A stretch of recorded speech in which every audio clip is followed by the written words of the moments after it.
Buffalo bench during a fight. Now, he was initially thrown to the ice. The TV cameras didn't catch that. What they caught is when he got up and he headed back to the bench for more, and you saw him getting what was coming to him. I mean, the fan has no more business being on the ice or near the bench than a player would have scaling the glass to take after a fan.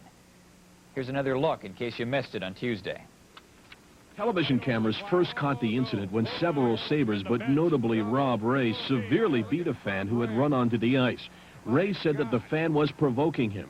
Well, we seen him up on the glass there, and he was sort of sitting there, and we weren't sure what he was going to do or anything like that. So we just sort of worked our way down, and, you know, and all of a sudden he just dove in. And, you know, you never know what the guy's going to do. So we just sort of, you know, first thing we just sort of pushed him back out on the ice. And then as soon as he jumped off the ice again, he came jumping back into the bench again. We go, whoa, you know, because, you know, you never know what's going to happen with a guy like that.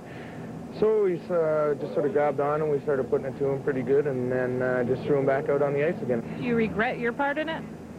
No, I don't think so, because you know, I didn't want to give the guy the chance to do anything. You know, it was my job, you know, in something like that, it's my job on the ice. So same thing on the bench. I was moving down there to try to protect the guys, and, you know, just took charge and did what we had to do and got rid of him. The punishment for the fan is a night in jail and a $40 fine for disturbing the peace. He wasn't seriously injured and likely won't press charges himself. But the punishment for Ray is still under consideration. Players are always reminded they must not get involved with fans. So I really can't give you any more than that at this point. I don't know to what extent the fan was responsible for whatever did take place, or our players.